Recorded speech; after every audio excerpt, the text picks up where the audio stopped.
ਵਾਹਿਗੁਰੂ ਜੀ ਕਾ ਖਾਲਸਾ ਵਾਹਿਗੁਰੂ ਜੀ ਕੀ ਫਤਿਹ। ਸਾਡਾ ਹੁਣ ਦਾ ਜਿਹੜਾ ਸਬਜੈਕਟ ਹੈ ਬਹੁਤ ਮਹੱਤਵਪੂਰਨ ਹੈ ਔਰ ਇਸ ਨੂੰ ਬੜਾ ਜ਼ਰੂਰਤ ਹੈ ਸਮਝਣ ਦੀ। ਕੰਸੈਪਟ ਆਫ ਟੋਲਰੈਂਸ ਇਨ ਗੁਰੂ ਗ੍ਰੰਥ ਸਾਹਿਬ, ਸਹਿਨਸ਼ੀਲਤਾ। ਮੈਂ ਪਹਿਲੇ ਦਿਨ ਵੀ ਜਦੋਂ ਧਰਮ ਦਾ ਅਸੀਂ ਇੱਥੇ ਲੈਕਚਰ ਕਰ ਰਹੇ ਸੀ, ਮੈਂ ਉਦੋਂ ਵੀ ਇਹ ਚਿੰਤਾ ਪ੍ਰਗਟ ਕੀਤੀ ਸੀ ਕਿ ਅੱਜ ਹਰ ਪਾਸੇ ਵਾਇਲੈਂਸ ਹੀ ਵਾਇਲੈਂਸ ਹੈ।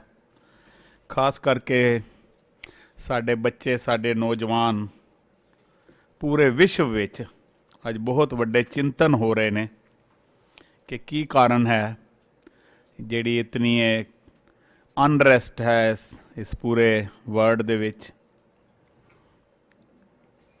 ਕਿ ਇਹ ਪੇਰੈਂਟਸ ਦੀ, ਮਾਤਾ ਪਿਤਾ ਦੀ ਕੋਈ ਪਰਵਰਿਸ਼ ਦੇ ਵਿੱਚ ਕੋਈ ਪ੍ਰੋਬਲਮ ਹੈ, ਕਿ ਐਜੂਕੇਸ਼ਨ ਸਿਸਟਮ ਦੇ ਵਿੱਚ ਕੋਈ ਪ੍ਰੋਬਲਮ ਹੈ, ਜਾਂ ਸਾਡਾ ਸਮਾਜਿਕ ਤਾਣਾ ਬਾਣਾ ਇਸ ਤਰ੍ਹਾਂ ਦਾ ਹੋ ਗਿਆ। ਧਰਮ ਕੀ ਕਰ ਰਹੇ ਨੇ, ਧਰਮ ਕੀ ਸਿਖਾ ਰਹੇ ਨੇ। ਅਸੀਂ ਕਿਸੇ ਅਣਜਾਣ ਨੂੰ ਮਿਲਦੇ ਹਾਂ ਤਾਂ ਉਸ ਦੇ ਨਾਮ ਵਿੱਚੋਂ ਉਸ ਦਾ ਮਜ਼ਹਬ ਢੂੰਡਦੇ ਹਾਂ। ਮੈਂ ਪੜ੍ਹ ਰਿਹਾ ਸੀ ਕਿੱਥੇ ਕਿ ਗਾਲਿਬ ਨੇ ਜਦੋਂ ਦੇਖਿਆ, ਜਦੋਂ ਮਾਚਿਸ ਆਜ਼ਾਦ ਹੋਈ ਹੈ ਅਤੇ ਗਾਲਿਬ ਨੇ ਜਦੋਂ ਵੇਖਿਆ ਹਰ ਇੱਕ ਦੀ ਜੇਬ ਵਿੱਚ ਮਾਚਿਸ ਹੈ, ਤਾਂ ਉਸਨੇ ਕਿਹਾ ਕਿ ਕੈਸੇ ਲੋਕ ਨੇ ਜੋ ਜੇਬਾਂ ਵਿੱਚ ਅੱਗ ਲੈ ਕੇ ਘੁੰਮਦੇ ਨੇ। ਹੁਣ ਭਾਵੇਂ ਉਹ ਫਿਜ਼ੀਕਲੀ ਮਾਚਿਸਾਂ ਨਹੀਂ ਹੈ, ਪਰ ਅੱਗ ਤਾਂ ਸਾਨੂੰ ਹਰ ਥਾਂ 'ਤੇ ਮਿਲਦੀ ਹੈ। ਅਤੇ ਉਹ ਕਹਿੰਦੇ ਨਾ, ਹਰ ਤਰਫ ਆਗ ਹੈ, ਆਗ ਜਲਤੀ ਵੀ ਹੈ ਔਰ ਜਲਾਤੀ ਵੀ ਹੈ। ਇਹ ਬਹੁਤ ਵੱਡੀ ਇੱਕ ਸਮੱਸਿਆ ਹੈ ਔਰ ਅਸਲ ਮਸਲਾ ਇਹ ਨਹੀਂ ਕਿ ਅਸੀਂ ਜ਼ਿੰਦਾ ਹਾਂ, ਅਸਲ ਮਸਲਾ ਇਹ ਹੈ ਕਿ ਅਸੀਂ ਕਿਸ ਤਰ੍ਹਾਂ ਜ਼ਿੰਦਾ ਹਾਂ। ਜਦੋਂ ਅੱਜ ਦੇ ਅਸੀਂ ਗਰਾਊਂਡ ਰਿਐਲਿਟੀ ਦੇਖਦੇ ਹਾਂ, ਜੀਵਨ ਦੇ ਹਰ ਮੋੜ 'ਤੇ ਜਿਹੜਾ ਮਨੁੱਖ ਹੈ ਉਹ ਦੇਖ ਰਿਹਾ ਕਿ ਇਤਨੀ ਜਿਹੜੀ ਇਹ ਅਨਰੈਸਟ ਹੈ, ਇਸ ਦੇ ਪਿੱਛੇ ਜਾਂ ਇਸ ਦਾ ਕੀ, ਇਸ ਤੋਂ ਨਿਜਾਤ ਕਿਵੇਂ ਪਾਈ ਜਾਏ। ਦਰਅਸਲ ਅਸੀਂ ਜਜ਼ਬਾਤੀ ਬਹੁਤ ਹਾਂ। ਮੈਂ ਅਕਸਰ ਕਹਿੰਦਾ ਹੁੰਦਾ ਕਿ ਸਾਡੇ ਵਿੱਚ ਪੜ੍ਹਾਈ ਲਿਖਾਈ ਦੀ ਬਹੁਤ ਕਮੀ ਹੈ। ਪੜ੍ਹਾਈ ਲਿਖਾਈ ਮੈਂ ਪੜ੍ਹ ਰਿਹਾ ਸੀ ਪੂਰਨ ਸਿੰਘ, ਅਤੇ ਉਹ ਲਿਖਦੇ ਨੇ ਕਿ ਧਰਮ ਦਾ ਸੰਬੰਧ ਨਾ ਤਾਂ ਕਿਸੇ ਖਾਣ ਪੀਣ ਨਾਲ ਹੈ, ਨਾ ਕਿਸੇ ਵੇਸ਼ਭੂਸ਼ਾ ਨਾਲ। ਤੁਸੀਂ ਕੀ ਪਹਿਨਦੇ ਹੋ, ਕੀ ਨਹੀਂ ਪਹਿਨਦੇ, ਤੁਸੀਂ ਕੀ ਖਾਂਦੇ ਹੋ, ਕੀ ਨਹੀਂ ਖਾਂਦੇ, ਇਹਦਾ ਧਰਮ ਨਾਲ ਕੋਈ ਤਾਲੁਕ ਨਹੀਂ ਹੈ। ਪ੍ਰੋਫੈਸਰ ਪੂਰਨ ਸਿੰਘ ਕਹਿ ਰਹੇ ਨੇ ਧਰਮ ਦਾ ਤਾਲੁਕ ਸਿਰਫ ਤੇ ਸਿਰਫ ਸੁਰਤ ਨਾਲ ਹੈ, ਕਿ ਤੁਹਾਡੀ ਸੁਰਤ ਕਿੱਥੇ ਹੈ। ਤੇ ਜਿੱਥੇ ਪੜ੍ਹਾਈ ਘੱਟ ਹੋਏਗੀ, ਜਿੱਥੇ ਸੁਰਤ ਦੀ ਜਿਹੜੀ ਗੱਲ ਹੈ ਉਹਨੂੰ ਨਹੀਂ ਅਸੀਂ ਸਮਝਾਂਗੇ, ਤੇ ਉਹ ਕਹਿੰਦੇ ਨੇ ਕਿ ਜਿੱਥੇ ਜ਼ਹਾਲਤ ਹੁੰਦੀ ਹੈ ਉੱਥੇ ਜਜ਼ਬਾਤ ਬਹੁਤ ਹੁੰਦੇ ਨੇ। ਦੋ ਗੱਲਾਂ ਨੇ ਪੂਰੀ ਮਨੁੱਖਤਾ ਨੂੰ ਬਰਬਾਦ ਕੀਤਾ ਹੋਇਆ, ਔਰ ਜਿੰਨਾ ਐਕਸਪਲੋਇਟੇਸ਼ਨ ਮਨੁੱਖਤਾ ਦਾ ਇਹਨਾਂ ਦੋ ਗੱਲਾਂ ਨੇ ਕੀਤਾ ਹੈ, ਉਹ ਹੈ ਕਿ ਇੱਕ ਵਤਨ ਕੇ ਨਾਮ पे, ਇੱਕ ਮਜ਼ਹਬ ਕੇ ਨਾਮ पे। ਇਹਨਾਂ ਦੋ ਗੱਲਾਂ ਨੇ ਇਸ ਸਾਰੀ ਜਿਹੜੀ ਕਾਇਨਾਤ ਦੇ ਵਿੱਚ ਜੋ ਹੈ ਉਹ ਇਹ ਅੱਜ ਗੱਲ ਕੀਤੀ ਹੈ। ਅਸੀਂ ਅੱਜ ਗੁਰੂ ਗ੍ਰੰਥ ਸਾਹਿਬ ਦੇ ਅਨੁਸਾਰ ਜਿਹੜੀ ਸਹਿਨਸ਼ੀਲਤਾ ਹੈ, ਦੇਖੋ ਗੁਰੂ ਗ੍ਰੰਥ ਸਾਹਿਬ ਦੀ ਜਿਹੜੀ ਟੋਲਰੈਂਸ ਹੈ ਉਹ ਦੂਸਰੀ ਦੇ ਹੋਂਦ ਨੂੰ ਐਕਸੈਪਟ ਕਰਨਾ। Accept the identity of others, then respect the identity of others, or फिर if needed protect the identity of others। ਇਹ ਗੁਰੂ ਗ੍ਰੰਥ ਸਾਹਿਬ ਦੀ ਟੋਲਰੈਂਸ ਹੈ। ਤਾਂ ਅਸੀਂ ਜਿਹੜੀ ਗੁਰੂ ਗ੍ਰੰਥ ਸਾਹਿਬ ਦੇ ਗੁਰਬਾਣੀ ਨੂੰ ਬੇਸ ਰੱਖ ਕੇ ਅੱਜ ਅਸੀਂ ਇਹ ਗੱਲ ਕਰਨੀ ਹੈ ਕਿ ਛੋਟੀਆਂ ਛੋਟੀਆਂ ਗੱਲਾਂ 'ਤੇ ਜਿਹੜੇ ਸਾਡੇ ਬੱਚੇ, ਸਾਡੇ ਨੌਜਵਾਨ ਹਿੰਸਕ ਹੋ ਜਾਂਦੇ ਨੇ ਸੜਕਾਂ 'ਤੇ ਆ ਕੇ, ਚਾਹੇ ਉਹ ਕਿਰਪਾਨਾਂ ਨਾਲ ਵਿਰੋਧ ਕਰਨਾ ਹੈ, ਕੌਮੀ ਸੰਪત્ਤੀ ਦਾ ਨੁਕਸਾਨ ਕਰਨਾ ਹੈ। ਕਿੱਥੇ ਨਾ ਕਿੱਥੇ ਅਸੀਂ ਆਪਣਾ ਧਰਮਾਂ ਦਾ ਜਾਂ ਆਪਣੇ ਇਸ ਸਰੂਪ ਦਾ ਅਕਸ ਜਿਹੜਾ ਉਹ ਵਿਗਾੜ ਰਹੇ ਹੁੰਦੇ ਹਾਂ। ਈਰਖਾ ਅਤੇ ਹਿੰਸਾ ਜਿਹੜੀ ਹੈ ਇਨਸਾਨ ਦੇ ਸੁਭਾਅ ਨੂੰ ਵਿਗਾੜ ਦਿੰਦੀ ਹੈ। ਮੈਂ ਇਹ ਵੀ ਮੰਨਦਾ ਕਿ ਕੁਛ ਇਸ ਤਰ੍ਹਾਂ ਦੇ ਲੋਕ ਹੁੰਦੇ ਨੇ ਜਿਹੜੇ ਇਹੋ ਜਿਹੇ ਫਸਾਦ ਕਰਾਉਣ ਦੇ ਵਿੱਚ ਉਹਨਾਂ ਦਾ ਬੜਾ ਵੱਡਾ ਹੱਥ ਹੁੰਦਾ ਹੈ। ਪਰ ਮੇਰਾ ਮੰਨਣਾ ਹੈ ਕਿਸੇ ਇੱਕ ਲਾਈਨ ਨੂੰ ਬਿਨਾਂ ਟੱਚ ਕੀਤੇ ਛੋਟਾ ਵੱਡਾ ਕੀਤਾ ਜਾ ਸਕਦਾ ਹੈ, ਕਿ ਉਸ ਲਾਈਨ ਨੂੰ ਦੇ ਨਾਲ ਇੱਕ ਵੱਡੀ ਲਾਈਨ ਖਰੀਦ ਲਗਾਤੀ ਜਾਏ तो वो लाइन अपने आप छोटी हो जाएगी। मेरी मुराद वैल्यू सिस्टम तो है, मोरैलिटी तो है, अच्छे बिहेवियर तो हैं, और वो असी तां ही उसनों जो है अडॉप्ट कर सकांगे जे असी गुरु ग्रंथ साहब वर्गे स्क्रिप्चरस नूं असी समझांगे। गुरु ग्रंथ साहब वर्गी जिहड़ी उहदी फिलॉसफी है उसनूं समझांगे। मैं अक्सर कहना हुन्ना कि हर धर्म के बड़े एस्पैक्ट होंदे ने, जिहदे च दो बड़े या तीन एस्पैक्ट बड़े महत्वपूर्ण ने। एक है उस धर्म का संबंधित धर्म का इतिहास, एक उस संबंधित धर्म की फिलॉसफी, और एक उस संबंधित धर्म का धर्म स्थान। और धर्म की दुनिया दे विच फिलॉसफी ने जाना है, ना इतिहास ने जाना है, ना किसी होर चीज़ ने जाना है। एक गल आपां चंगी तरह समझ लीए, और कोई ना कोई ऐसा कारण हो गया कि असी अपने बच्चों नूं, मैं कहना असी आप ही नहीं समझ पाए, असी अपने बच्चों नूं या आप जिहड़ी धर्म की फिलॉसफी है या जिहड़े साडे स्क्रिप्चर्स ने गुरु ग्रंथ साहब दे फिलॉसफी असी उसनूं नहीं समझ सके। तो प्लीज़ मैं इत्थों वार-वार स्टेज तो तुहानूं ये चेतांदे रहना है कि गुरु ग्रंथ साहब नूं पढ़ो, समझो और लिव करो। तो ये अज दा जिहड़ा साडा टॉलरेंस दा सहनशीलता इन गुरु ग्रंथ साहब, कंसैप्ट ऑफ सहनशीलता, उस बारे साडे विच डॉक्टर शमशेर सिंह जी पंजाबी यूनिवर्सिटी तो आए ने, बड़े विद्वान ने, बड़ियां किताबां लिखियां ने। एक किताब दा मैं इत्थे जरूर जिक्र करांगा, जिहड़ी किताब इन्हां दी बहुत ही पढ़न वाली है। वो है कि आदर्श मनुख दे उत्ते इन्हां ने एक किताब लिखी है गुरबाणी बेस। वो बहुत आइडियल मैन दी, वो बहुत महत्वपूर्ण किताब है डॉक्टर साहब दी। साडे कोले हर हफ्ते आंदे ने MA दियां क्लासेस लैन, MA रिलीजियस स्टडी दे, सिक्स स्टडी दे। तो मैं डॉक्टर शमशेर सिंह जी नूं बेनती करांगा कि अज दा ये topic the concept of tolerance in Guru Granth साहब बारे गल करन। गुरु प्रसाद संघ जी, वाहिगुरू जी का खालसा, वाहिगुरू जी की फतेह। मैनू आदेश मिलिया कि इस सहनशीलता के उपर कुछ विचार आप जी नाल साझे किए जा सकन। सहनशीलता गुरु ग्रंथ साहब के आधार ते, गुरु ग्रंथ साहब तो सिक्ख्या लैण वाले बंदियां दे आधार ते, जां साडा जो इतिहासिक पिछोकड़ है उस दे आधार ते जे आपां देखिए, निगाह मारीए, विचारीए ते जां चिंतन करिए तो बहुत ही एक साडा महत्वपूर्ण सिद्धांत इतिहास दे विच लुकिया होया कदी कदी प्रगट हुंदा, कदी कदी उसका प्रगटावा भी हुंदा ते असीं उसनूं अपने विवहारिक जिंदगी दे विच असीं प्रगटावा करदे हां। लेकिन सानूं बराबर इस तो सेध लैण दी लोड़ है कि ये प्रगटावा साडी जिंदगी दे विच कितना महत्वपूर्ण है और की कंट्रीब्यूट कर सकदा ते साडी जिंदगी दे विच किस तरह कुछ असीं प्राप्तियां कर सकते हैं। सहनशीलता एक नैतिक गुण है, जिदा आप जी दे पैंफलेट विच लिखिया होया सदाचारक गुण है। मैं थोड़ा इस तो पीछे जाऊँगा। ये एक नैतिक आदर्श भी है, it is an moral ideal, जिहड़ा कि असी नैतिक गुणां के आधार पर इसनूं स्वीकार करना ते नैतिक गुणां के आधार पर असी इसनूं प्रिजर्व करना। जे असी अपना इतिहास बाचीए, गुरु ग्रंथ साहब का अध्ययन करिए तो साढ़े सामने एक गल बड़ी स्पष्ट आउंदी है। तीन गल्लां उहदे च महत्वपूर्ण ने, मानव, मानववाद ते मानवतावाद। मनुख, मनुखवाद ते मानवतावाद, जां ह्यूमनिज़म, ह्यूमनिटेरियनिज़म। मनुख के पद्धर ते कदी भी सानू सहनशीलता का एहसास होना औखा है। मनुख दे विच बहुत सारिया कमजोरियां ने, बहुत सारे औगणां दा भरिया होया है। जदों असीं मनुख तो अगला जिहड़ा स्टैप है असीं जाणदे हां मानववाद। मानववाद दे विच कुछ तत्त उसके भलाई नाल जुड़े हुए ने, कुछ उसके तत्त फिर मनुखता दे नाल जुड़े हुए ने, जिन्हां च मिलगोबा है, मिक्सचर है। वो टोटली जां इन टोटैलिटी उहदे च सहनशीलता के तत्त सानू कदी मिलणगे, कदी नहीं मिलणगे, क्योंकि मनुख बाहरी पद्धर ते दूसरे दा सहनशीलता ਪ੍ਰਗਟਾਵਾ ਕਰਨਾ ਬਹੁਤ ਔਖਾ ਹੈ।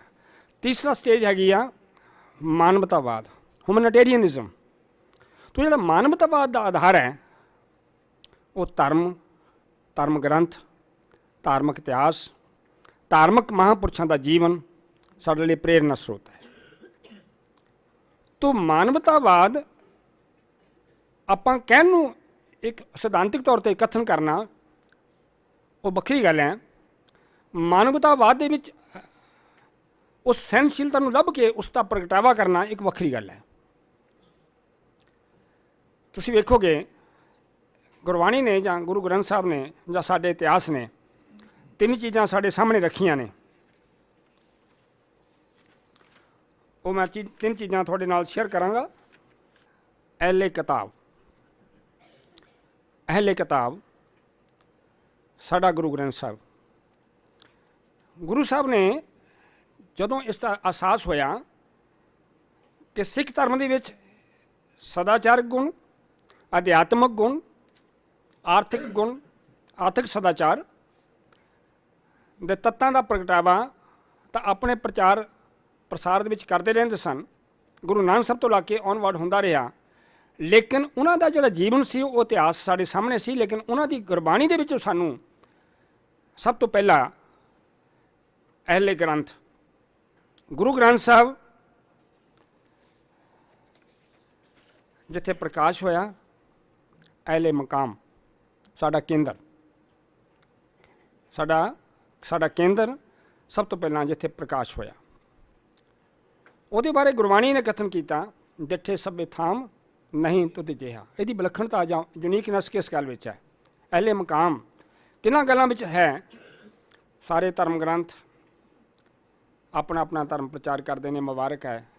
ਸਾਰੇ ਧਰਮ ਗ੍ਰੰਥਾਂ ਦੇ ਫਾਊਂਡਰਸ ਆਪਣੇ ਆਪਣੇ ਕੇਂਦਰ ਬਣਾਉਂਦੇ ਨੇ, ਮੁਬਾਰਕ ਹੈ। ਉੱਥੇ ਦੀ ਜ਼ਿਆਰਤ ਵੀ ਕਰਦੇ ਨੇ ਲੋਕ, ਤੀਰਥ ਯਾਤਰਾ ਵੀ ਕਰਦੇ ਨੇ।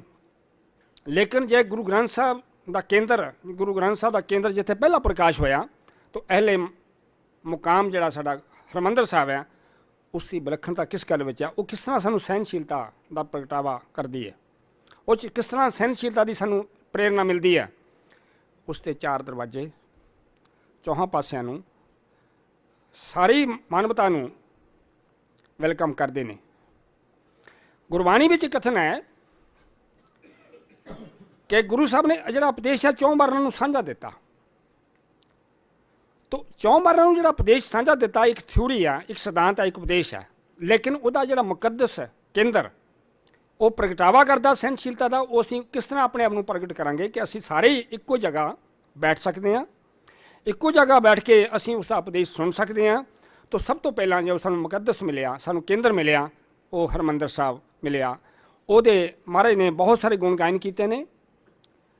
ਉਹ ਨਿਮਰਤਾ ਭਾਵ ਵਿੱਚ ਸਥਾਪਿਤ ਹੈ। ਤੁਸੀਂ ਹਰਿਮੰਦਰ ਸਾਹਿਬ ਸਾਰੇ ਜਾਂਦੇ ਹੋ, ਦਰਸ਼ਨ ਕਰਦੇ ਹੋ, ਸਾਰੇ ਸ਼ਹਿਰ ਨਾਲੋਂ ਨੀਵਾਂ ਹੈ। ਜਦੋਂ ਅਸੀਂ ਦਰਸ਼ਨ ਕਰਨ ਲਈ ਉਤਰਦੇ ਹਾਂ ਤਾਂ ਨਿਮਰ ਭਾਵ ਦੇ ਨਾਲ ਉਤਰਦੇ ਹਾਂ। ਸਾਡੇ 'ਚ ਇੱਕ ਨਿਮਰਤਾ ਭਾਵ ਆਵੇ। ਜਿਹੜਾ ਨਿਮਰ ਭਾਵ ਆ, ਹਿਊਮਿਲਿਟੀ ਹੈ, ਇਹ ਸਹਿਣਸ਼ੀਲਤਾ ਦਾ ਇੱਕ ਬਹੁਤ ਮਹੱਤਵਪੂਰਨ ਤੱਤ ਹੈ। ਜਿਸ ਬੰਦੇ ਦੇ ਅੰਦਰ ਨਿਮਰ ਭਾਵ ਨਹੀਂ ਹੈ, ਉਹ ਸਹਿਣਸ਼ੀਲ ਹੋ ਹੀ ਨਹੀਂ ਸਕਦਾ। ਤਾਂ ਗੁਰੂ ਅਰਜਨ ਪਾਤਸ਼ਾਹ ਨੇ ਜੋ ਇਸ ਦਾ ਸਟਰਕਚਰ ਬਣਾਇਆ, 4 ਦਰਵਾਜ਼ੇ, ਸਾਰੇ ਹਰਿਮੰਦਰ ਸਾਹਿਬ ਨੂੰ ਨਿਮਾਣ ਥਾਂ 'ਤੇ ਸਥਾਪਿਤ ਕੀਤਾ, ਇਸ ਦੀ ਸਹਿਣਸ਼ੀਲਤਾ ਦਾ ਪ੍ਰਗਟਾਵਾ ਹੈ। ਦੂਸਰਾ ਅਹਿਲੇ ਕਿਤਾਬ ਪਹਿਲਾ ਪ੍ਰਕਾਸ਼ ਹੋਇਆ। ਤਾਂ ਇਸ ਅਹਿਲੇ ਕਿਤਾਬ ਦੇ ਵਿੱਚ ਤੁਸੀਂ ਵੇਖੋਗੇ 15 ਭਗਤ, 11 ਭੱਟ, 4 ਗੁਰੂ ਘਰ ਦੇ ਨਿਕਟ ਵਰਤੀ, 6 ਗੁਰੂ ਸਾਹਿਬਾਨ, ਇਹਨਾਂ ਮਹਾਂਪੁਰਸ਼ਾਂ ਦੀ ਬਾਣੀ ਆ। ਉਹਨਾਂ ਮਹਾਂਪੁਰਸ਼ਾਂ ਨੇ ਜਿਨ੍ਹਾਂ ਨੇ ਅਧਿਆਤਮਕਵਾਦ ਦੇ ਆਪਣੇ ਜ਼ਿੰਦਗੀ ਦਾ ਅਨੁਭਵ ਅੰਕਿਤ ਕੀਤਾ, ਗੁਰੂ ਨਾਨਕ ਸਾਹਿਬ ਨੇ ਆਪਣੀ ਯਾਤਰਾਵਾਂ ਦੇ ਦੌਰਾਨ ਇਕੱਤਰ ਕੀਤਾ। ਉਹਨਾਂ ਨੂੰ ਸੰਕਲਨ ਕੀਤਾ ਗਿਆ, ਉਹਨਾਂ ਦਾ ਸੰਪਾਦਨ ਕੀਤਾ ਗਿਆ। ਉਹਨਾਂ ਦੇ ਨਾਲ ਉਸ ਸੰਪਾਦਨਾਂ ਦੇ ਵਿੱਚ ਉਹੀ ਵਿਚਾਰਧਾਰਾ ਜਿਹੜੀ ਗੁਰਬਾਣੀ ਦੇ ਨਾਲ ਕਿਸਵੱਟੀ 'ਤੇ ਮੇਲ ਖਾਂਦੀ ਹੈ, ਉਸ ਨੂੰ ਅੰਕਿਤ ਕੀਤਾ ਗਿਆ। ਕਿਉਂਕਿ ਅਧਿਆਤਮਵਾਦ ਦਾ ਨਾ ਕੋਈ ਰੰਗ ਹੈ, ਨਾ ਕੋਈ ਜਾਤ ਹੈ, ਨਾ ਨਸਲ ਹੈ, ਨਾ ਦੇਸ਼ ਹੈ। ਤਾਂ ਇਹ ਜਿਹੜੀ ਸਹਿਣਸ਼ੀਲਤਾ ਹੈ, ਇਹ ਮਾਨਵਤਾ ਦਾ ਇੱਕ ਤਕਾਜ਼ਾ ਹੈ, ਹਿਊਮਨਿਟੇਰੀਅਨਿਜ਼ਮ ਦਾ ਇੱਕ ਤੱਤ ਹੈ। ਜਿਸ ਗ੍ਰੰਥ ਦੇ ਅੰਦਰ ਅਧਿਆਤਮਕਤਾ ਹੈ, ਸਪਿਚੁਅਲਿਜ਼ਮ ਹੈ, ਸਪਿਚੁਅਲਿਜ਼ਮ ਸਾਰੇ ਮਾਨਵਤਾ ਦਾ ਸਾਂਝਾ, ਸਾਰੇ ਮਨੁੱਖਾਂ ਦਾ ਸਾਂਝਾ, ਸਾਰੇ ਮਨੁੱਖਵਾਦ ਦਾ ਸਾਂਝਾ। ਲੇਕਿਨ ਕਈ ਵਾਰੀ ਹੁਣੇ ਚੇਅਰਮੈਨ ਸਾਹਿਬ ਨੇ ਕਿਹਾ ਅਸੀਂ ਧਰਮ ਦੇ ਨਾਂ 'ਤੇ, ਅਸੀਂ ਦੇਸ਼ ਦੇ ਨਾਂ 'ਤੇ ਅਸੀਂ ਵੰਡੀਆਂ ਪਾਈਆਂ ਹੋਈਆਂ ਕਿ ਮੇਰਾ ਧਰਮ ਇਹ ਆ, ਉਹਨਾਂ ਦਾ ਧਰਮ ਇਹ ਆ। ਜੋ ਅਧਿਆਤਮਵਾਦ ਹੈ ਉਹ ਸਾਰਿਆਂ ਦਾ, ਸਾਰੇ ਧਰਮਾਂ ਦਾ ਸਾਰ ਤੱਤ ਹੈ। ਗੁਰਬਾਣੀ ਦੀ ਪੰਕਤੀ ਹੈ ਕਿ ਨਾਮ ਤੱਤ ਸਭ ਹੀ ਸਿਰਜਾਪੇ। ਨਾਮ ਕੀ ਹੈ, ਤੱਤ ਕੀ ਆ, ਸਾਰਿਆਂ ਦਾ ਸਾਂਝਾ ਤੱਤ ਹੈ। ਉਹ ਹੈ ਸਾਰੇ ਧਰਮ ਜਿਸ ਵੇ ਔਰ ਦੈਟ ਵੇ ਅਪਰੋਖ ਔਰ ਸਾਪੇਖ ਰੂਪ ਦੇ ਵਿੱਚ ਡਾਇਰੈਕਟਲੀ ਔਰ ਇਨਡਾਇਰੈਕਟਲੀ ਉਸ ਨਾਮ ਜਾਂ ਮੈਡੀਟੇਸ਼ਨ ਜਾਂ ਇਬਾਦਤ ਦੀ ਗੱਲ ਕਰਦੇ ਨੇ। ਤੋ ਜਿਹੜੀ ਇਬਾਦਤ ਹੈ ਉਹਦੇ ਪਿੱਛੇ ਸਾਰ ਤੱਤ ਜਾਈਏ, ਉਹਦੇ 'ਚ ਕੀ ਆ? ਸਾਰੀ ਮਾਨਵਤਾ ਦਾ ਭਲਾ ਹੈ, ਸਾਰੀ ਮਾਨਵਤਾ ਦੀ ਦੁਆ ਕੀਤੀ ਗਈ ਆ। ਪਰੰਤੂ ਗੱਲ ਇਹ ਆ ਕਿ ਅਧਿਆਤਮਕਤਾ ਦਾ ਕੇਂਦਰ ਗੁਰੂ ਗ੍ਰੰਥ ਸਾਹਿਬ, ਜਿਹਦੇ ਵਿੱਚ 36 ਮਹਾਂਪੁਰਸ਼ਾਂ ਦੀ ਰਚਨਾ ਹੈ, ਉਸ ਅਧਿਆਤਮਕਵਾਦ ਦਾ ਕੋਈ ਜਾਤ ਨਹੀਂ, ਕੋਈ ਨਸਲ ਨਹੀਂ, ਕੋਈ ਭੇਦ ਨਹੀਂ, ਕੋਈ ਵਰਨ ਨਹੀਂ, ਕੋਈ ਆਸ਼ਰਮ ਨਹੀਂ, ਕੁਛ ਵੀ ਨਹੀਂ। ਉੱਥੇ ਸਿਰਫ ਮਨੁੱਖ ਤੋਂ ਅੱਗੇ ਜਾ ਕੇ ਮਾਨਵਤਾ ਦੀ ਗੱਲ ਕੀਤੀ ਗਈ ਹੈ। ਤਾਂ ਮਾਨਵਤਾ ਦੀ ਜਿਹੜੀ ਗੱਲ ਕਰਨੀ ਆ ਉਹ ਸਭ ਤੋਂ ਵੱਡੀ ਮਨੁੱਖ ਦੇ ਅੰਦਰ ਇੱਕ ਸਹਿਨਸ਼ੀਲਤਾ ਦਾ ਤੱਤ ਹੈ। ਉਹ ਤਦ ਹੀ ਪ੍ਰਾਪਤ ਹੋ ਸਕਦਾ ਜੇ ਅਸੀਂ ਉਹਨੂੰ ਪ੍ਰਜ਼ਰਵ ਕਰਦੇ ਹਾਂ, ਪ੍ਰਜ਼ਰਵ ਕਰਦੇ ਹਾਂ, ਓਬਜ਼ਰਵ ਕਰਦੇ ਹਾਂ। ਆਬਜ਼ਰਵੇਸ਼ਨ ਐਂਡ ਪ੍ਰਜ਼ਰਵੇਸ਼ਨ ਦੋਨੋਂ ਆਪਸ ਵਿੱਚ ਹੀ ਤਾਲਮੇਲ ਹੈ। ਅਤੇ ਇਸ ਲਈ ਮਾਨਵਤੀਆ ਹਿਊਮਨਿਟੇਰੀਅਨਿਜ਼ਮ ਦਾ ਤੱਤ ਸਾਨੂੰ ਗੁਰਬਾਣੀ 'ਚ ਮਿਲੇਗਾ, ਜਿੱਥੇ ਕਿ ਮੈਂ ਤੁਹਾਨੂੰ ਉਹਨਾਂ 15 ਭਗਤਾਂ ਦੀ ਗੱਲ ਕਰਦਾ ਸਾਂ। ਬੜੀ ਕਮਾਲ ਦੀ ਗੱਲ ਹੈ, ਤੁਸੀਂ ਸਾਰੇ ਜਾਣਦੇ ਵੀ ਹੋ। ਲੇਕਿਨ ਜੈਦੇਵ ਬੰਗਾਲ ਦਾ ਬ੍ਰਾਹਮਣ ਸੀ, ਉਸਨੇ ਸੰਸਕ੍ਰਿਤ ਦੇ 2 ਸ਼ਬਦ ਲਿਖੇ ਸੰਸਕ੍ਰਿਤ ਵਿੱਚ। ਉਸ ਤੋਂ ਬਾਅਦ ਜਿਹੜੀ ਸੰਸਕ੍ਰਿਤ ਆਮ ਪ੍ਰਚਲਿਤ ਭਾਸ਼ਾ 'ਚ ਪ੍ਰਵਾਨ ਕੀਤੀ ਜਾਂਦੀ ਸੀ, ਉਸ ਤੋਂ ਬਾਅਦ ਬਾਬਾ ਫਰੀਦ ਕੱਟੜ ਮੁਸਲਮਾਨ, ਕਿੱਥੇ ਪਾਕਪਟਨ, ਉਸ ਦੀ ਬਾਣੀ 'ਚ ਤੁਸੀਂ ਵੇਖੋ ਉਸਨੇ ਆਪਣੀ ਕੱਟੜਤਾ ਦਾ ਪ੍ਰਗਟਾਵਾ ਕੀਤਾ। ਲੇਕਿਨ ਆਪਣੇ ਧਰਮ ਦੇ ਬੰਦਿਆਂ ਵਾਸਤੇ ਕਿ ਜੇ ਤੂੰ ਧਰਮ ਦਾ ਅਨਿਆਈ ਨਹੀਂ ਹੈ ਤਾਂ ਤੂੰ ਸੰਸਾਰ 'ਤੇ ਇੱਕ ਬੋਝ ਹੈ, ਤੇਰਾ ਰਹਿਣ ਦਾ ਕੋਈ ਹੱਕ ਨਹੀਂ, ਤੂੰ ਸੰਸਾਰ 'ਤੇ ਸਮਾਜ 'ਤੇ ਭਾਰੂ ਹੈ। ਤਾਂ ਇਹਨਾਂ ਗੱਲਾਂ ਦੇ ਨਾਲ ਉਹਨਾਂ ਨੇ ਆਪਣੇ ਇੱਕ ਮੁਸਲਮਾਨ ਫਕੀਰ ਨੇ ਪਰ ਦਾਅਵਾ ਕੀਤਾ। ਲੇਕਿਨ ਉਹਨਾਂ ਦਾ ਤੱਤ ਵਸਤੂ ਹੈ, ਉਹ ਧਰਮ ਦੇ ਉਸ ਤੱਤ ਦਾ ਪ੍ਰਗਟਾਵਾ ਕਰ ਰਹੇ ਨੇ ਜਿਸ 'ਚ ਇਨਸਾਨੀਅਤ ਹੈ, ਸਹਿਨਸ਼ੀਲਤਾ ਹੈ। ਗੁਰੂ ਸਾਹਿਬ ਨੇ ਦਰਜ ਕੀਤੀ। ਉਸ ਤੋਂ ਬਾਅਦ ਤੁਸੀਂ ਦੇਖੋ ਭਗਤ ਤਰਲੋਚਨ ਵੈਸ਼ ਜਾਤੀ ਦੇ ਸਨ ਔਰ ਉਹ ਸ਼ੋਲਾਪੁਰ ਦੇ ਰਹਿਣ ਵਾਲੇ ਸਨ। ਉਸ ਤੋਂ ਬਾਅਦ ਭਗਤ ਬੇਣੀ ਜੀ, ਬੇਣੀ ਜੀ ਉੱਤਰ ਪ੍ਰਦੇਸ਼ ਦੇ ਰਹਿਣ ਵਾਲੇ ਸਨ। ਸੈਨ ਨਾਈ ਸਨ, ਰੀਵਾ ਦੇ ਜਿਹੜਾ ਰਾਜਾ ਸੀ ਉਹਦੇ ਨਾਈ ਦਾ ਕੰਮ ਕਰਦੇ ਸਨ। ਸਦਨਾ ਕਸਾਈ ਸੀ, ਸਿੰਧ ਦਾ ਰਹਿਣ ਵਾਲਾ ਸੀ। ਪੀਪਾ ਗਗਨੌਰ ਗੜ੍ਹ ਦਾ ਚੌਹਾਨ ਰਾਜਾ ਸੀ। ਤੰਨਾ ਜੱਟ ਸੀ, ਰਾਜਸਥਾਨ ਦਾ ਰਹਿਣ ਵਾਲਾ ਸੀ। ਸੂਫੀ ਭੀਖਨ ਨਖਲਊ ਦਾ ਰਹਿਣ ਵਾਲਾ ਸੀ। ਸੂਰਦਾਸ ਕ੍ਰਿਸ਼ਨ ਭਗਤ ਸੀ। ਮਰਦਾਨਾ ਮਰਾਸੀ ਸੀ। ਗੁਰੂ ਨਾਨਕ ਸਾਹਿਬ ਨੇ ਜਦੋਂ ਸਭ ਤੋਂ ਪਹਿਲਾਂ ਯਾਤਰਾਵਾਂ ਸ਼ੁਰੂ ਕੀਤੀਆਂ ਤਾਂ ਮਰਦਾਨੇ ਨੂੰ ਪੈਸੇ ਦਿੱਤੇ ਅਤੇ ਰਵਾਬ ਲੈ ਕੇ ਆ ਅਤੇ ਉਸ ਨੂੰ ਭਾਈ ਦਾ ਖਿਤਾਬ ਦਿੱਤਾ, brother.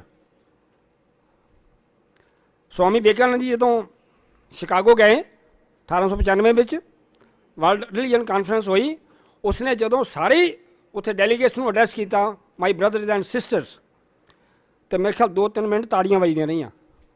He was the first man to address the audience ਕਿ ਮਾਈ ਬ੍ਰਦਰਸ ਐਂਡ ਸਿਸਟਰ, ਮੇਰੇ ਭਾਈਓ ਅਤੇ ਭੈਣੋਂ। ਤੋ ਕਿੱਡੀ ਉਦਾਰ ਬਿਰਤੀ ਹੈ, ਕਿੱਡੀ ਵਿਸ਼ਾਲ ਬਿਰਤੀ ਹੈ, ਕਿੱਡੀ ਉਦਾਰਤਾ ਹੈ, ਕਿਤੇ ਇੱਕ ਮਾਨਵਤੀਆ ਹੈ, ਮਾਨਵਤਾਵਾਦ ਦਾ ਤਕਾਜ਼ਾ ਹੈ ਕਿ ਸਵਾਮੀ ਵਿਵੇਕਾਨੰਦ ਜੀ ਨੇ ਭਾਈ ਕਹਿ ਕੇ ਉਹਨਾਂ ਨੂੰ ਬ੍ਰਦਰ ਐਂਡ ਸਿਸਟਰ ਕਹਿ ਕੇ ਐਡਰੈਸ ਕੀਤਾ। ਤੋ ਬਾਬਾ ਨਾਨਕ ਨੇ ਆਪਣੇ ਇੱਕ ਮਰਾਸੀ ਜਾਤ ਦੇ ਰਹਿਣ, ਜਿਹੜਾ ਉਹਨਾਂ ਦੇ ਖਾਨਦਾਨ ਦਾ ਮਰਾਸੀ ਸੀ, ਉਹਨੂੰ ਭਾਈ ਦਾ ਰੁਤਬਾ ਦਿੱਤਾ। ਭਾਈ ਮੀਨ ਬ੍ਰਦਰ, ਭਾਈ ਮੀਨ ਬ੍ਰਦਰ। ਤੋ ਸਾਰੀ ਉਮਰ ਮਰਦਾਨਾ ਉਹਨਾਂ ਤੋਂ 10 ਸਾਲ ਵੱਡਾ ਸੀ, ਗੁਰੂ ਨਾਨਕ ਸਾਹਿਬ ਤੋਂ 10 ਸਾਲ ਵੱਡਾ ਸੀ। 9 ਸਾਲ ਪਹਿਲਾਂ ਉਹਨਾਂ ਦਾ ਦੇਹਾਂਤ ਹੋ ਗਿਆ। ਤੋ ਕਹਿਣ ਦਾ ਮਤਲਬ ਹੈ ਕਿ ਸਾਰੀ ਉਮਰ ਬਾਬਾ ਨਾਨਕ ਦੇ ਨਾਲ 22 ਸਾਲ ਉਹਨਾਂ ਦੀ ਯਾਤਰਾਵਾਂ ਦੇ ਨਾਲ ਮਰਦਾਨਾ ਰਿਹਾ ਉਹਨਾਂ ਦੇ ਨਾਲ। ਤੋ ਕਿੱਡਾ ਵੱਡਾ ਯੋਗਦਾਨ ਹੈ ਇੱਕ ਭਾਈ ਦੇ ਹੋਣ ਦੇ ਨਾਤੇ ਕਿ ਉਹ ਮਰਾਸੀ ਜਾਤ ਦਾ ਮੁਸਲਮਾਨ, ਗੁਰੂ ਪਾਤਸ਼ਾਹ ਨੇ ਉਹਨੂੰ ਆਪਣੇ ਨਾਲ ਸਾਥੀ ਬਣਾ ਕੇ ਸਾਰੇ ਲਗਭਗ ਹਿੰਦੁਸਤਾਨ ਦੇ ਬਾਹਰਲੇ ਨਾਲ ਸੰਬੰਧਿਤ ਮੁਲਕਾਂ ਦਾ ਯਾਤਰਾ ਕੀਤੀਆਂ, ਲੌਂਗ ਟਰੈਵਲਸ ਕੀਤੀਆਂ। तो कहने का मतलब है इस तरह ये ਜਿਹੜੇ 15 भगत ने 11 भट्ट ने, तुसी भट्ट देखो, एक ऐसी संप्रदा है ਜਿਹੜੇ ਰਾਜਿਆਂ ਮਹਾਰਾਜਾਂ ਦੇ ਦਰਬਾਰ ਤੇ ਉਹਨਾਂ ਦੀ ਉਸਤਤ ਗਾਇਨ ਕਰਦੇ ਨੇ। तो एक ਉਹਨਾਂ ਦੀ ਬਾਣੀ ਗੁਰੂ ਗ੍ਰੰਥ ਸਾਹਿਬ 'ਚ ਦਰਜ ਕੀਤੀ। ਅਗਲਾ ਪੁਆਇੰਟ ਹੈ ਇੱਕ ਐਸੀ ਗੁਰੂ ਪਾਤਸ਼ਾਹ ਨੇ ਇਸ ਗ੍ਰੰਥ ਦੇ ਵਿੱਚ ਇੱਕ ਐਸੀ ਪ੍ਰਣਾਲੀ ਜਿਹਨੂੰ ਕਿ ਅਸੀਂ ਲਿੰਗੁਇਸਟਿਕ ਸਿਸਟਮ ਕਹਿੰਦੇ ਹਾਂ ਕਿ ਕਿਸੇ ਦੀ ਭਾਸ਼ਾ ਬੋਲਣੀ, ਕਿਸੇ ਨੂੰ ਨਫ਼ਰਤ ਕਰਨਾ, ਕਿਸੇ ਦੀ ਭਾਸ਼ਾ ਨੂੰ ਅਸੈਪਟ ਨਾ ਕਰਨਾ। ਗੁਰਬਾਣੀ ਦੇ ਵਿੱਚ ਜਰਮਨ ਦਾ ਪਹਿਲਾ ਪਾਦਰੀ जो आल इंडिया अपना ईस्ट इंडिया कंपनी का मुलाजम से उसकी ड्यूटी लगी कि तू सिख कल्चर स्टडी कर।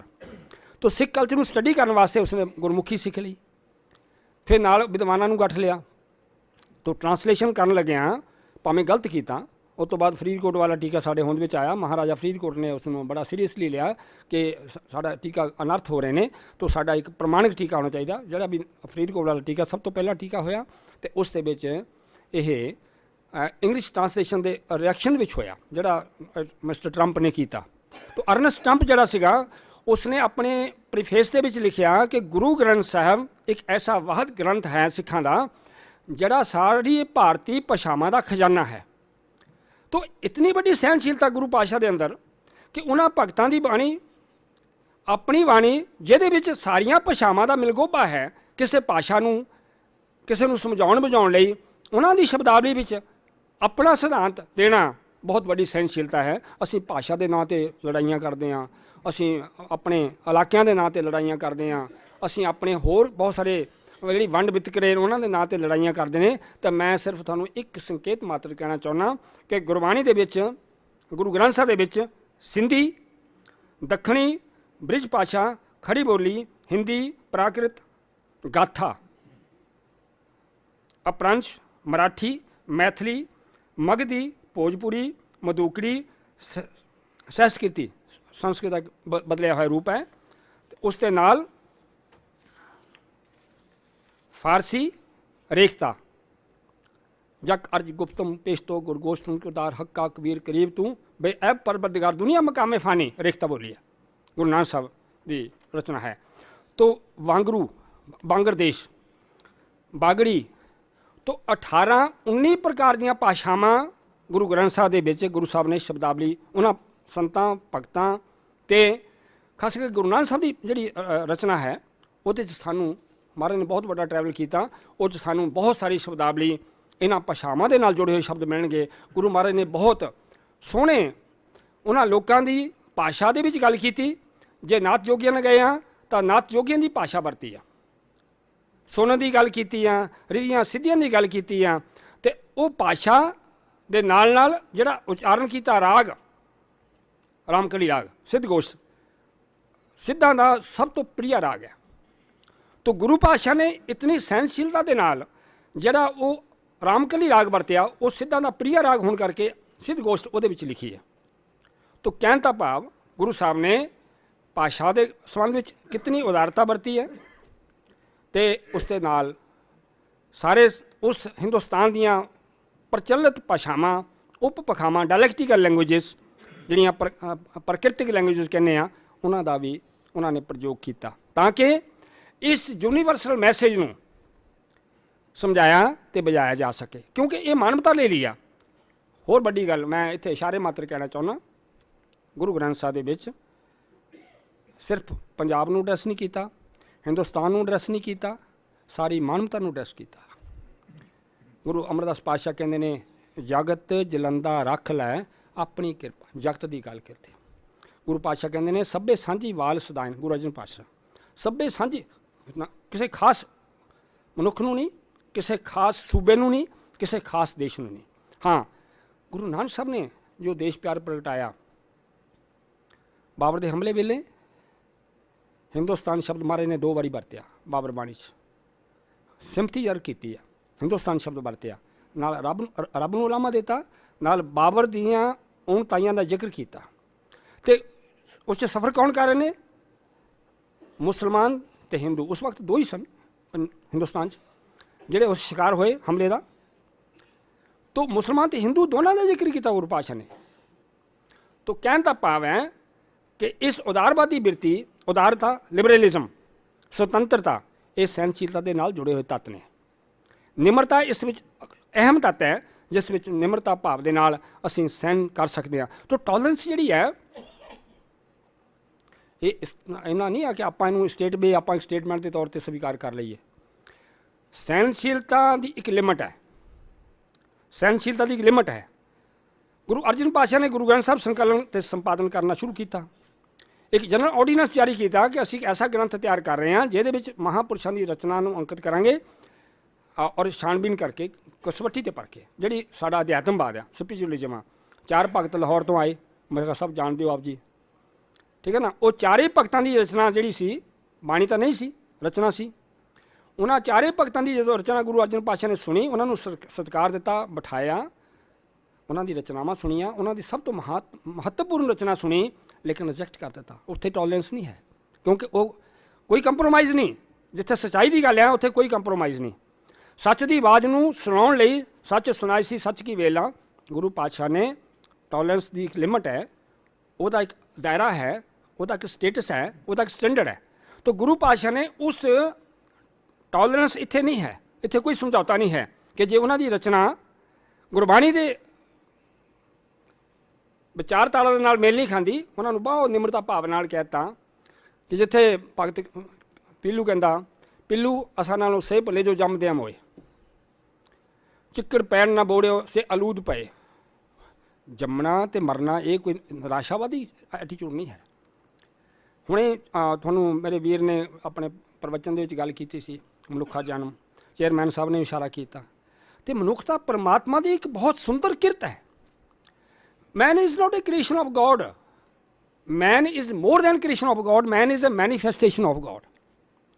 परमात्मा के नाल मिलते जुलते तत्व ने। क्रिएशन तो उस तो डिस्टेंस से है ना, God created this universe, okay, लेकिन man is created in his own image. अपने स्वरूप के विचों मनुख की घाट की है, तो मनुख के अपने आप नूं परमात्मा ने मनुख विच प्रगट किया। जदों भी संसार से जिन्हें भी इलाहाम रेवल्यूशनस होईयां वो मनुख राही होईयां। अपना पैगाम अल्लाह ताला ने पैगंबर साहब नूं दिता, गुरु नानक साहब नूं पैगाम दिता, जिहड़ा असीं कहने औषधियां ने रेज साडे वैदिक ट्रैडिशन दे विच मन्निया जांदा कि वेद मनुख की किरत नहीं है, ये परमात्मा की किरत है, ब्रह्मा के मुख तो उचारे गए हैं, ओके। तो कहने का भाव है ये वेद भाषा, पवित्र भाषा, पवित्र ग्रंथ, पवित्र मनुख लई उचारे गए हैं। जिन्ना धार्मिक ग्रंथ, धार्मिक इतिहास, धार्मिक सदाचार, धार्मिक रहनी बहनी मनुख के केंद्रित है, मनुख के नाल सारे केंद्री बिंदु बना के गल की गई है। तो गुरु नानक साहब ने जिथे भी ये गल की, गुरु अर्जन पातशाह ने उन्होंने कंटिन्यू किया, उन्होंने उसकी बढ़ोतरी तक की। सिख संगतां पैदा हो गई, हरमंदिरां का निर्माण शुरू हो गया, सारा कुछ निर्माण होंदा गया, लेकिन जो विचारधारा सी उस कोई परिवर्तन नहीं आया। वो एक पैरल, एक कसवट्टी है जिन्होंने उसनूं मुख रखा गया। गुरु तेग बहादुर साहब की बाणी तुसीं वेखोगे, हिंदी नुमा बाणी है। गुरु तेग बहादुर साहब ने 2 तूफानी दौरे किए ईस्ट ढाका बंगाल तक। उन्होंने बाणी के विच तुसीं वेखोगे हिंदी नुमा बाणी है, हिंदी नुमा जिहड़ी उस टाइम की आम बोल चालती हिंदी सी, वो जिहड़ी कि लोगों को समझ आती सी, उस विच महाराज ने बाणी रची। तो जिहड़ी भाषा अल्लाह ताला ने अपना इल्हाम दिता, मनुखता के पद्धर ते आके वो भाषा प्रयोग की गई जिहड़ी उन्होंने समझ आ सकती सी, क्योंकि मानवता के कल्याण लई ये सब तो बड़ा उपराला है। तो इसलिए गुरबाणी दे विच तुसीं वेखोगे इन्हां भाषावां दा मिलगोबा है। मैं अगे आउणा, हाँ जी, मैं कुछ राग 31 राग ने, 30 राग गुरु अर्जन पातशाह के समय तक, 31 राग गुरु दसम पातशाह ने दमदमा साहब गुरु पिता जी की बाणी अंकित की। 31 राग तो 31 प्रकार के संगीत वाले ज़्यादा जानते हैं। तो 31 रागां दे विच तुसीं वेखोगे किहड़े राग किस इलाके नाल संबंधित है। गुरु पातशाह ने इतनी सहनशीलता के नाल उन्हां रागां दा विस्तार लैके उन्होंने अपने गुरबाणी में अंकित किया, ताकि उन्होंने लोगों को ये राग समझ आए। तो ये जो गाया होया रब्बी गीत है, पैगाम है, डिवाइन मैसेज है, वो समझ आए। मैं सब तो पहला दसना चाहना गौड़ी राग, ਗੌੜ ਦੇਸ਼ ਦਾ ਇਹ ਬੰਗਾਲ ਤੇ ਉੜੀਸਾ, ਪਹਿਲਾਂ ਜਿਹੜਾ ਬੰਗਾਲ ਤੇ ਉੜੀਸਾ ਇਕੱਠਾ ਸੀ, ਬੰਗਾਲ ਤੇ ਉੜੀਸਾ ਨੂੰ ਗੌੜ ਦੇਸ਼ ਕਿਹਾ ਜਾਂਦਾ ਸੀ। ਗੌੜੀ ਰਾਗ ਉਸ ਦੇਸ਼ ਨਾਲ ਉਹਨਾਂ ਲੋਕਾਂ ਦੇ ਇਲਾਕੇ ਨਾਲ ਸੰਬੰਧਿਤ ਹੈ ਗੌੜ ਦੇਸ਼। ਨੰਬਰ 2 ਤੇ ਮਾਲੀ ਗੌੜਾ, ਇਹਦਾ ਇੱਕ ਕਿਸਮ ਹੈ ਮਾਲੀ ਗੌੜਾ। ਉਜੈਨ ਨਗਰ ਦਾ ਇਰਦ ਗਿਰਦ ਦਾ ਇਲਾਕਾ, ਉਜੈਨ ਨਗਰ ਦਾ ਇਰਦ ਗਿਰਦ ਦਾ ਇਲਾਕਾ, ਉਸ ਨੂੰ ਮਾਲੀ ਗੌੜੇ ਦਾ ਇਲਾਕਾ ਕਿਹਾ ਜਾਂਦਾ ਸੀ। ਗੁਜਰੀ ਰਾਗ ਗੁਜਰਾਤ ਦਾ ਰਾਗ ਹੈ। ਇਸ ਨੂੰ ਆਧੁਨਿਕ ਦੇਸ਼ ਦਾ ਰਾਗ ਗੁਜਰਾਤ ਕਿਹਾ ਜਾਂਦਾ ਹੈ। ਸੋਰਠ ਰਾਗ, ਇਹ ਸੌਰਾਸ਼ਟਰ ਜਾਂ ਸੌਰਾਸ਼ਟਰ ਦੋਨੋਂ ਪ੍ਰੋਨਾਂਸੀਏਸ਼ਨ ਆਉਂਦੇ ਨੇ। ਇਹ ਇਸ ਦਾ ਤਤਭਵੀ ਰੂਪ ਹੈ। ਇਹ ਗੁਜਰਾਤ ਦਾ ਅੰਚਲ ਦਾ ਏਰੀਆ, ਜਿਹੜਾ ਅੰਚਲ ਇੱਕ ਕੋਨਾ ਕਿਨਾਰਾ ਅੰਚਲ ਦਾ ਏਰੀਆ। ਤਲੰਗ ਰਾਗ ਤੇਲੰਗਾਨਾ ਆਂਧਰਾ ਪ੍ਰਦੇਸ਼ ਦਾ ਰਾਗ ਹੈ। ਉਸ ਦੇ ਨੇੜੇ ਤੇੜੇ ਦਾ ਫੈਲਿਆ ਹੋਇਆ ਇਹ ਤੇਲਗੂ ਆਂਧਰਾ ਪ੍ਰਦੇਸ਼ ਦੀ ਰਾਜ ਭਾਸ਼ਾ ਹੈ। ਇੱਕ ਸਭ ਤੋਂ ਵੱਡੀ ਕਮਾਲ ਦੀ ਗੱਲ ਹੈ, ਤੇਲਗੂ ਰਾਗ ਤੇਲੰਗਾਨਾ ਤੇਲਗੂ ਜਾਂ ਇਹ ਆਰੀਆ ਭਾਸ਼ਾ ਦਾ ਰਾਗ ਨਹੀਂ, ਇਹ ਦਰਾਵੜੀ ਲੋਕ ਜਿਹੜੇ ਆਦੀਵਾਸੀ ਲੋਕ ਸਨ ਹਿੰਦੁਸਤਾਨ ਦੇ, ਦਰਾਵੜ ਕੌਮ ਸੀ, ਉਹਨਾਂ ਦਾ ਰਾਗ ਹੈ। ਤੋ ਗੁਰੂ ਪਾਤਸ਼ਾਹ ਨੇ ਉਸ ਦਰਾਵੜ ਆਦੀਵਾਸੀ ਜਿਹੜੇ ਸਾਡੇ ਦੱਖਣ 'ਚ ਅਸਲੇ ਭਰਾ ਬੈਠੇ ਨੇ, ਉਹਨਾਂ ਦਾ ਰਾਗ ਵੀ ਗੁਰਬਾਣੀ ਵਿੱਚ ਅੰਕਿਤ ਕੀਤਾ। ਤੋ ਇਹ ਦਰਾਵੜੀ ਭਾਸ਼ਾ ਦਾ ਰਾਗ ਹੈ, ਜਿਹਨੂੰ ਤੇਲਗੂ ਆਖ ਸਕਦੇ ਹਾਂ। ਇਹ ਆਰੀਆ ਭਾਸ਼ਾ ਦਾ ਰਾਗ ਨਹੀਂ ਹੈ। ਮਾਰੂ ਰਾਗ ਸਾਡੇ ਪੰਜਾਬ 'ਚ 2 ਕਿਸਮ ਦੀਆਂ, ਇੱਕ ਚਾਹੀ ਅਤੇ ਇੱਕ ਮਾਰੂ, ਜ਼ਿਮੀਂਦਾਰ ਭਰਾ ਜਾਣਦੇ ਹੋਣਗੇ। ਜਿਸ ਧਰਤੀ ਨੂੰ ਪਾਣੀ ਨਹੀਂ ਲੱਗਦਾ ਉਹ ਅਸੀਂ ਨੂੰ ਮਾਰੂ ਕਹਿੰਦੇ ਹਾਂ, ਜਿਸ ਧਰਤੀ ਨੂੰ ਪਾਣੀ ਲੱਗਦਾ ਉਹਨੂੰ ਅਸੀਂ ਚਾਹੀ ਕਹਿੰਦੇ ਹਾਂ। ਅਤੇ ਮਰੂ ਰਾਗ ਮਰੂ ਭੂਮੀ ਰਾਜਸਥਾਨ, ਜਿੱਥੇ ਰੇਗਿਸਤਾਨ ਸੀ ਪਹਿਲਾਂ, ਅਤੇ ਇਹ ਜਿਹੜਾ ਮਾਰੂ ਰਾਗ ਹੈ ਇਸ ਨੂੰ ਗੁਰੂ ਸਾਹਿਬ ਨੇ ਰਾਜਸਥਾਨ ਦਾ ਰਾਗ ਲੈ ਕੇ ਅੰਕਿਤ ਕੀਤਾ। ਤੁਖਾਰ ਦਾ ਰਾਗ ਕੰਨੜ ਦੇਸ਼ ਰਾਗ ਕੰਨੜ ਦੇਸ਼ ਦਾ ਰਾਗ ਹੈ। ਜਿੱਥੇ ਕਰਨਾਟਕ ਅੱਜ ਵਸਿਆ ਹੋਇਆ ਉਹ ਕੰਨੜ ਦੇਸ਼ ਹੈ, ਉਸਦੀ ਭਾਸ਼ਾ ਕੰਨੜ ਹੈ। ਅਤੇ ਕੰਨੜ ਦੇਸ਼ ਦਾ ਕੰਨੜਾ ਰਾਗ ਦੇਵ ਗੰਧਾਰੀ ਅਫਗਾਨਿਸਤਾਨ ਦਾ ਰਾਗ ਆ। ਗੰਧਾਰ ਦਾ ਰਾਗ ਆ। ਅਤੇ ਗੁਰੂ ਪਾਤਸ਼ਾਹ ਨੇ ਇਹ ਮੈਂ ਕੋਈ ਰਾਗ 10-12 ਰਾਗ ਇਕੱਠੇ ਕੀਤੇ ਨੇ, ਹੋਰ ਵੀ ਰਾਗਾਂ ਦਾ ਵੇਰਵਾ ਬਹੁਤ ਸਾਰਾ ਮਿਲੇਗਾ, ਲੇਕਿਨ ਮੈਂ ਇੱਕ ਇਸ਼ਾਰੇ ਮਾਤਰ ਕਿ ਗੁਰੂ ਮਹਾਰਾਜ ਨੇ ਗੁਰੂ ਗ੍ਰੰਥ ਸਾਹਿਬ ਦੇ ਵਿੱਚ ਰਾਗਾਂ ਦਾ ਪ੍ਰਯੋਗ ਕਰਨ ਲਈ ਕਿਤਨੀ ਉਦਾਰ ਬਿਰਤੀ, ਕਿਤਨੀ ਸਹਿਣਸ਼ੀਲਤਾ ਨਾਲ ਭਾਸ਼ਾਵਾਂ ਅਤੇ ਰਾਗਾਂ ਅਤੇ ਬਾਣੀਕਾਰਾਂ ਦਾ ਕਿਸ ਜਾਤੀ ਨੂੰ ਸੰਬੰਧ ਕਰਦੇ ਨੇ, ਕਿਸ ਖਿੱਤੇ ਨੂੰ ਸੰਬੰਧ ਕਰਦੇ ਨੇ, ਕਿੱਤਾ ਉਹਨਾਂ ਦਾ ਕੀ ਆ, ਖਿੱਤਾ ਕੀ ਆ, ਉਹਨਾਂ ਦੀ ਜਾਤ ਕੀ ਆ, ਉਹਨਾਂ ਦਾ ਵਰਨ ਕੀ ਆ, ਉਹ ਨਹੀਂ ਕੁਛ ਵੇਖਿਆ, ਸਿਰਫ ਅਧਿਆਤਮਵਾਦ ਦੇਖਿਆ। ਅਧਿਆਤਮਵਾਦ ਦਾ ਕੇਂਦਰ ਮਾਨਵਤੀਆ ਹੈ, ਸਪਿਰਿਚੁਅਲਿਜ਼ਮ ਹੈ, ਇਨਸਾਨੀਅਤ ਹੈ। ਅਤੇ ਜਿਹੜੀ ਗੁਰੂ ਸਾਹਿਬ ਨੇ ਬਹੁਤ ਉਦਾਰ ਬਿਰਤੀ ਦੇ ਨਾਲ ਇਸ ਵਿੱਚ ਅੰਕਿਤ ਕੀਤੀ ਹੈ। ਅਤੇ ਹੁਣ ਮੈਂ ਥੋੜ੍ਹਾ ਜਿਹਾ ਹੋਰ ਤੁਹਾਨੂੰ ਅੱਗੇ ਦੱਸਣਾ ਚਾਹੁੰਦਾ। ਗੁਰੂ ਨਾਨਕ ਸਾਹਿਬ ਜਦੋਂ ਕਦੀ ਵੀ ਘਰ 'ਚ ਗੱਲ ਹੁੰਦੀ ਸੀ, ਮੈਂ ਹੁਣ ਥੋੜ੍ਹਾ ਜਿਹਾ ਪਰਿਵਾਰਕ ਲੈਵਲ 'ਤੇ, ਇੰਡੀਵਿਜੂਅਲ ਲੈਵਲ 'ਤੇ ਉਹਨਾਂ ਦਾ ਜੋ ਪਰਿਵਾਰਕ ਜੀਵਨ ਹੈ ਉਹ 'ਚ ਸਹਿਣਸ਼ੀਲਤਾ ਉਹਨਾਂ ਦੀ ਕਿੱਦਾਂ ਦੀ ਹੈ। ਤੋ ਘਰ 'ਚ ਗੱਲ ਚੱਲਦੀ ਸੀ ਕਿ ਹੁਣ ਪੁੱਤਰਾਂ ਨੂੰ ਗੱਦੀ ਦਿੱਤੀ ਜਾਵੇ ਕਿਸੇ ਦੀ, ਇਤਨਾ ਵੱਡਾ ਤੁਸੀਂ ਸਿਚੁਏਸ਼ਨ ਸਥਾਪਿਤ ਕੀਤੀ ਹੈ, ਇੰਸਟੀਟਿਊਸ਼ਨ ਸਥਾਪਿਤ ਕੀਤੀ ਹੈ, ਨਵਾਂ ਧਰਮ ਸਥਾਪਿਤ ਕੀਤਾ, ਤੋ ਨਿਰਮਲ ਧਰਮ ਦੀ ਸਥਾਪਨਾ ਕੀਤੀ ਆ, ਅਤੇ ਤੁਸੀਂ ਪੁੱਤਰਾਂ ਨੂੰ ਗੱਦੀ ਦੇ ਦਿਓ। ਅਤੇ ਮਹਾਰਾਜ ਬਹੁਤ ਸਹਿਣਸ਼ੀਲਤਾ ਨਾਲ, ਬਹੁਤ ਹੀ ਨਿਮਰ ਭਾਵ ਦੇ ਨਾਲ ਆਪਣੇ ਘਰ ਵਾਲੀ ਸੁਲੱਖਣੀ ਨੂੰ ਕਹਿ ਦਿੰਦੇ ਸੀ ਕਿ ਭਗਵਾਨ ਨੇ ਇਹ ਪੁੱਤਰ ਬਹੁਤ ਵੱਡੀ ਪੰਡ ਹੈ, ਇਹ ਚੱਕ ਨਹੀਂ ਸਕਦੇ। ਇਹ ਪੰਡ ਚੱਕਣ ਲਈ ਬਹੁਤ ਹੀ ਇੱਕ ਡਿਵਾਈਨ ਪਰਸਨ, ਦੈਵੀ ਵਿਅਕਤਿਤਵ ਵਾਲਾ ਵਿਅਕਤੀ ਚਾਹੀਦਾ। ਤੋ ਕਹਿਣ ਦਾ ਮਤਲਬ ਹੈ ਕਿ ਨਿਮਰਤਾ, ਸਹਿਣਸ਼ੀਲਤਾ ਆਉਂਦੀ ਕਿੱਥੋਂ ਆ? ਭਗਤ ਲਹਿਣਾ ਜੀ ਜਿਹੜੇ ਅੰਗਦ ਬਣੇ, ਉਹਨਾਂ ਦਾ ਜੀਵਨ ਪੜ੍ਹ ਕੇ ਦੇਖੋ, ਜੋ ਉਹਨਾਂ ਦਾ ਗੁਰੂ ਨਾਨਕ ਸਾਹਿਬ ਦੇ ਨਾਲ ਜੀਵਨ ਅਟੈਚ ਜਦੋਂ ਹੋਇਆ, ਉਹ ਜੀਵਨ ਪੜ੍ਹ ਕੇ ਦੇਖੋ ਕਿਤਨੀ ਉਹਨਾਂ ਦੇ ਅੰਦਰ ਸਹਿਣਸ਼ੀਲਤਾ ਹੈ, ਕਿਸ ਕਦਰ ਉਹਨਾਂ ਦੇ ਅੰਦਰ ਇੱਕ ਕਨਵਿਕਸ਼ਨ ਹੈ, ਕਨਵਰਸ਼ਨ ਹੈ, ਕਮਿਟਮੈਂਟ ਹੈ, ਕਿਸ ਕਦਰ ਉਹ ਬਚਨਬੱਧ ਨੇ। ਘਰ 'ਚ ਇੱਕ ਚੂਹੀ ਮਰ ਗਈ, ਮਹਾਰਾਜ ਕੌਤਕ ਦਿਖਾਉਂਦੇ ਹੋਣਗੇ ਕਦੀ ਕਦੀ, ਚੂਹੀ ਮਰ ਗਈ, ਉਹਨਾਂ ਨੇ ਸ੍ਰੀ ਚੰਦ ਨੂੰ ਬੁਲਾਇਆ ਕਿ ਚੂਹੀ ਮਰ ਗਈ, ਚੱਕ ਕੇ ਬਾਹਰ ਸੁੱਟਿਆ, ਲੈ ਜੀ ਤੁਹਾਡੇ ਡੇਰੇ 'ਚ ਇੰਨੇ ਸੇਵਕ ਨੇ, ਇੰਨੇ ਸਿੱਖ ਨੇ, ਇੰਨੇ ਸੇਵਕ ਨੇ, ਤੁਸੀਂ ਸਾਤੋਂ ਚੂਹੀ, ਅਸੀਂ ਤਾਂ ਗੁਰੂ ਸਾਹਿਬ ਦੇ ਸਾਹਿਬਜ਼ਾਦੇ ਹਾਂ, ਸਾਤੋਂ ਚੂਹੀ ਚੁਕਾਉਣੀ ਆ। ਤਾਂ ਇੱਕ ਕਿਸਮ ਦਾ ਕਹਿ ਲਓ, ਚਮਤਕਾਰ ਹੀ ਕਹਿ ਲਓ। ਤਾਂ ਉਹਨਾਂ ਨੇ ਕਿਹਾ ਭਗਵਾਨ ਨੇ ਵੇਖ ਲਾ ਇਹ ਕਿੰਨੇ ਕੁ ਵਫਾਦਾਰ ਨੇ। ਭਗਤ ਲਹਿਣਾ ਜੀ ਨੂੰ ਇਸ਼ਾਰਾ ਕੀਤਾ, ਉਹਨਾਂ ਨੇ ਚੂਹੀ ਚੱਕ ਕੇ ਬਾਹਰ ਸੁੱਟ ਦਿੱਤੀ।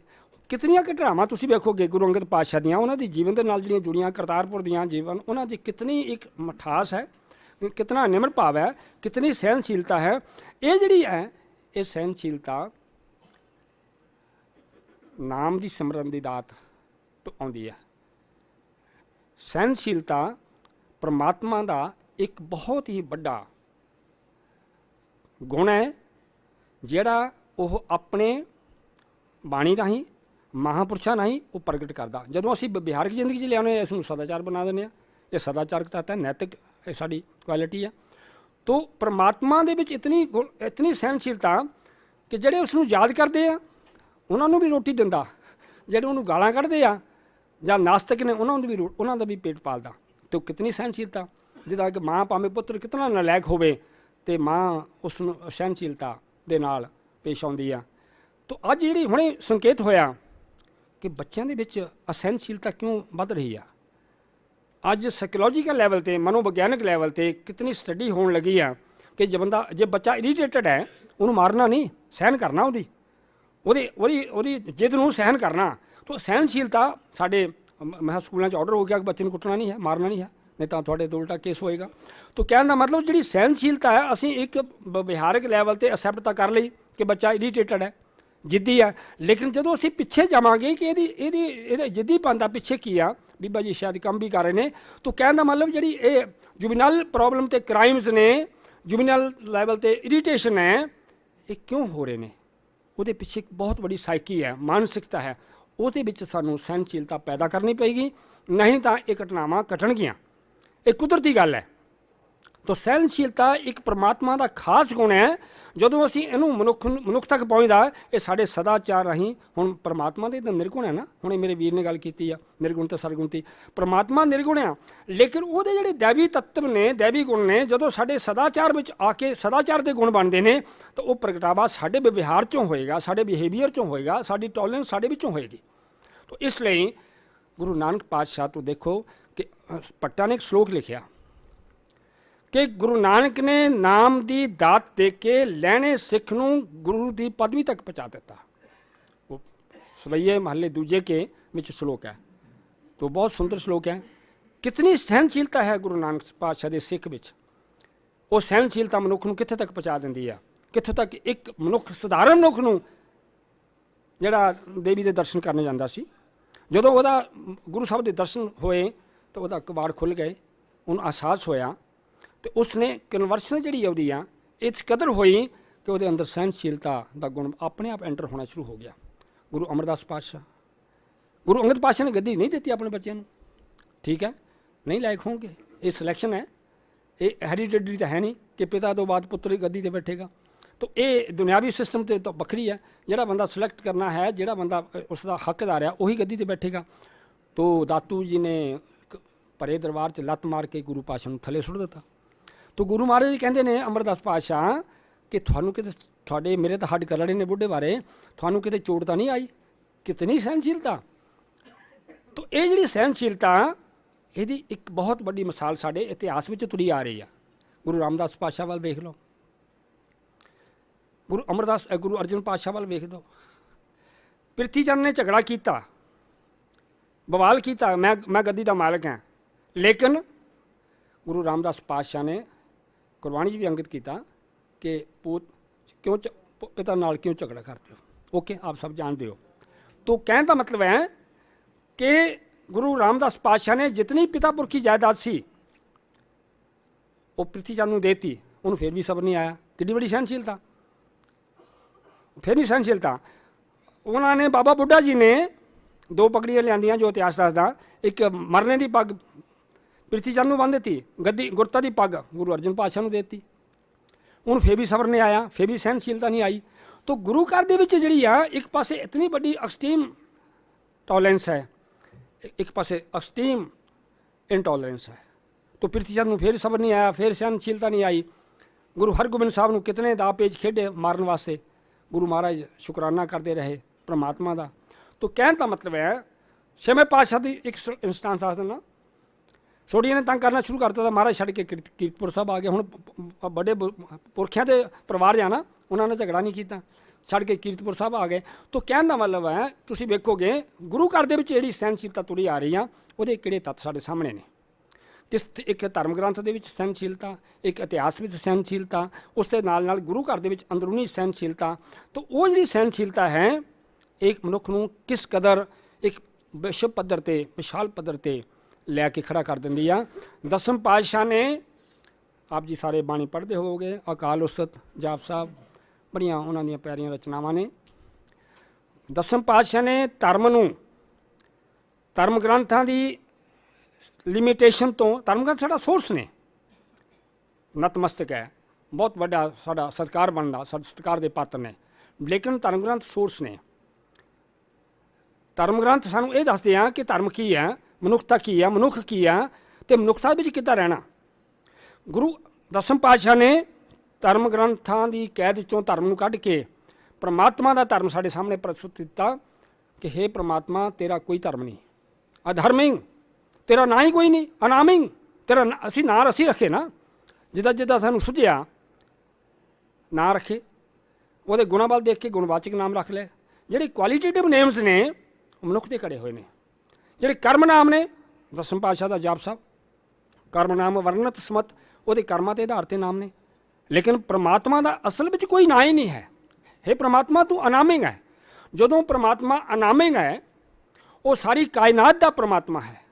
ਜਦੋਂ ਅਸੀਂ ਨਾਮਾਂ ਨਾਲ ਉਹਨੂੰ ਸੀਮਤ ਕਰ ਲੈਂਦੇ ਹਾਂ ਤਾਂ ਅਸੀਂ ਵੰਡੇ ਜਾਂਦੇ ਹਾਂ, ਅਸੀਂ ਮਨੁੱਖ ਦੀ ਪੱਧਰ 'ਤੇ ਆ ਜਾਂਦੇ ਹਾਂ, ਅਸੀਂ ਲੜਾਈਆਂ ਕਰਦੇ ਹਾਂ ਨਾਮ ਦੇ ਨਾਂ 'ਤੇ, ਧਰਮ ਦੇ ਨਾਂ 'ਤੇ, ਧਰਮ ਸਥਾਨਾਂ ਦੇ ਨਾਂ 'ਤੇ। ਉਦੋਂ ਸਾਡਾ ਇਹ ਕਲੈਸ਼ ਸ਼ੁਰੂ ਹੁੰਦਾ। ਤਾਂ ਗੁਰੂ ਪਾਤਸ਼ਾਹ ਨੇ ਧਰਮ ਨੂੰ, ਧਰਮ ਗ੍ਰੰਥਾਂ ਦੀ ਸੀਮਤਪਨ 'ਚੋਂ, ਲਿਮਿਟੇਸ਼ਨ ਤੋਂ ਬਾਹਰ ਕੱਢ ਕੇ ਇੱਕ ਵਿਸ਼ਾਲ ਪੱਧਰ 'ਤੇ ਬਹੁਤ ਬੜਾ ਇੱਕ ਸਹਿਣਸ਼ੀਲਤਾ ਦਾ ਪ੍ਰਗਟਾਵਾ ਕੀਤਾ। ਹਿੰਦੂ ਤੁਰਕ ਕਉ ਰਾਫਜੀ ਇਮਾਮ ਸਾਫੀ, ਮਾਨਸ ਕੀ ਜਾਤ ਸਭੇ ਇੱਕ ਕੇ। ਹਿੰਦੂ ਅਤੇ ਤੁਰਕ ਦੋ ਜਾਤਾਂ ਨਾ, ਇਹ ਮਨੁੱਖ ਨੇ ਬਣਾਈਆਂ ਹੋਈਆਂ। ਮੰਦਰ ਮਸਜਿਦ ਮਨੁੱਖ ਤੇ ਬਣਾਏ ਹੋਏ ਨੇ, ਗਿਰਜੇ ਮਨੁੱਖ ਨੇ ਬਣਾਏ ਨੇ, ਸਭ ਕੁਛ ਮਨੁੱਖ ਨੇ ਬਣਾਇਆ, ਨਾਮ ਵੀ ਮਨੁੱਖ ਨੇ ਰੱਖੇ ਨੇ।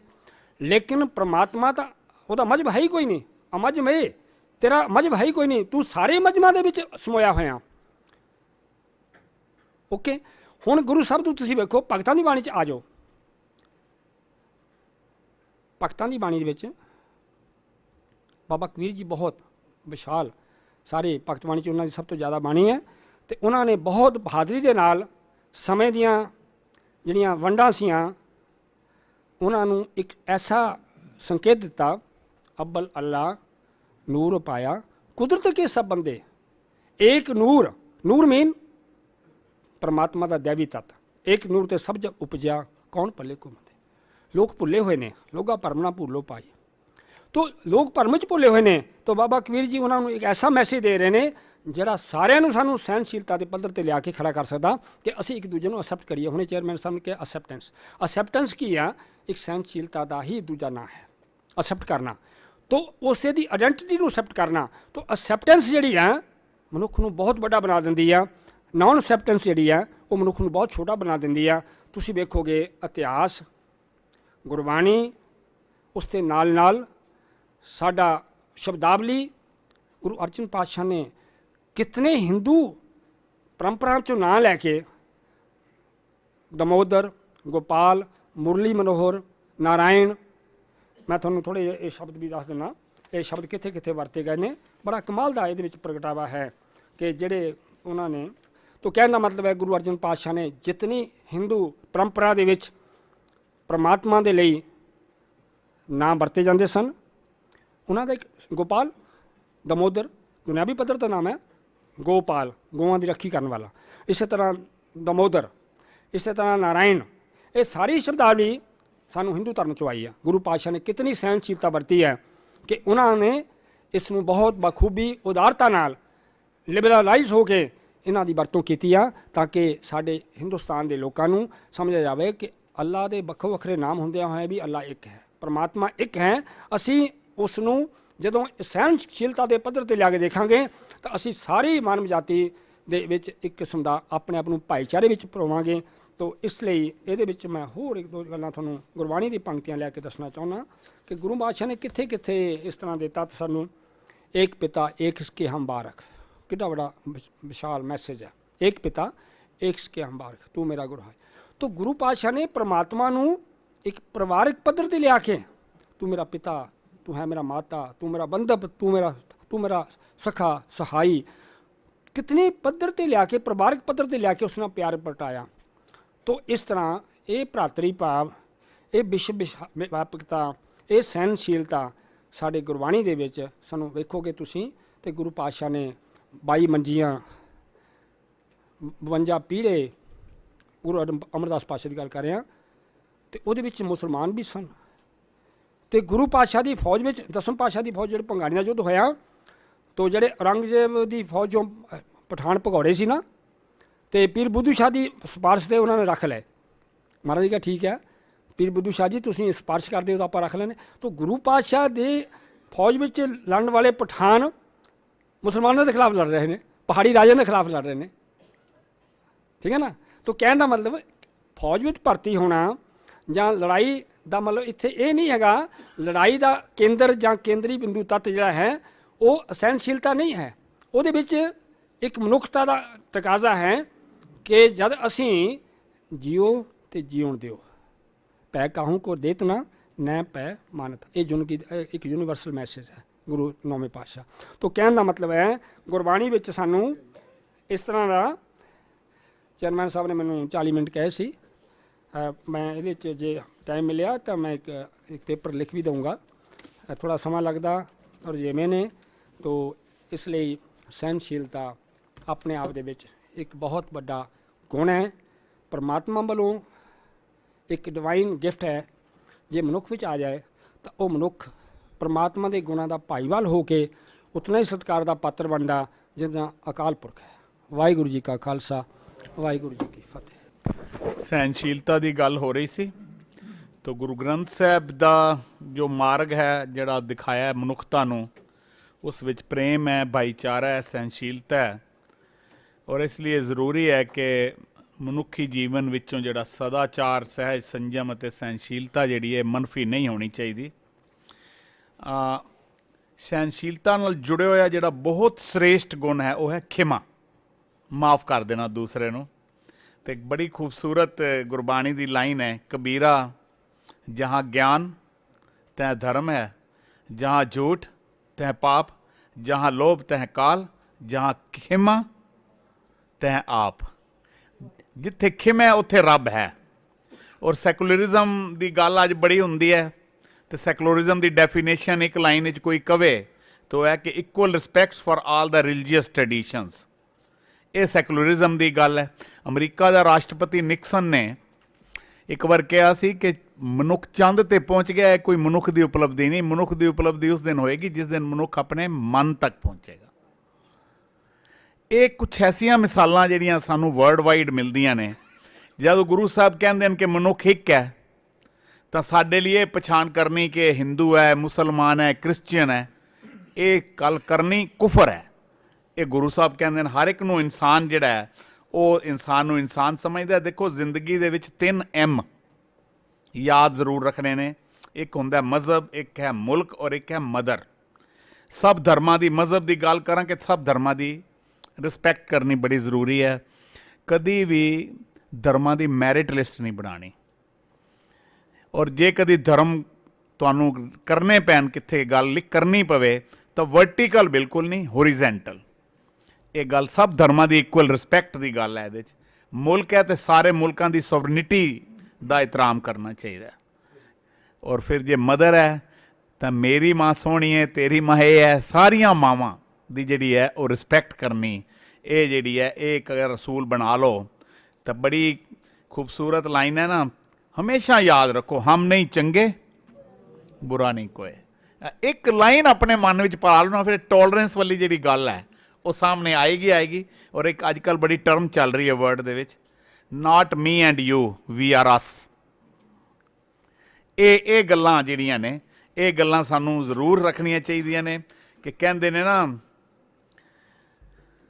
वो कहंदा है बड़ा हंकारी सी उहदा दोस्त, तो कहंदा है कि जे तुस किसी लोहे दे पिंजरे विच कैद हुंदा तो मैं तैनूं हथौड़ा ते छैनी लैके आज़ाद कर दिंदा, पर तू तो अपने हंकार ते वैर विरोध दे विच कैद है, मैं तैनूं ये किवें छुड़ावां।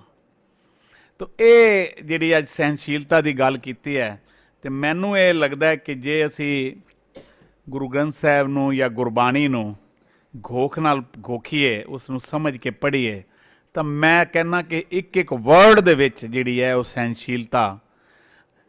ਗੱਲ ਕਰ ਰਹੇ ਸੀ, ਮੈਨੂੰ ਅੱਜ ਇੱਕ ਲੈਟਰ ਵੀ ਆਇਆ, ਮੈਂ ਉਹਦਾ ਜਵਾਬ ਦਿਆਂਗਾ। ਉਹ ਕਹਿੰਦੇ ਨੇ ਕਿ ਤੁਸੀਂ ਧਰਮ ਦੀ ਜਦੋਂ ਡੈਫੀਨੇਸ਼ਨ ਦਿੱਤੀ, ਧੋਲ ਧਰਮ ਦਿਆ ਕਾ ਪੂਤ, ਅਤੇ ਧਰਮ ਦੇ ਵਿੱਚ ਤਾਂ ਹੋਰ ਵੀ ਬੜੀਆਂ ਚੀਜ਼ਾਂ ਨੇ।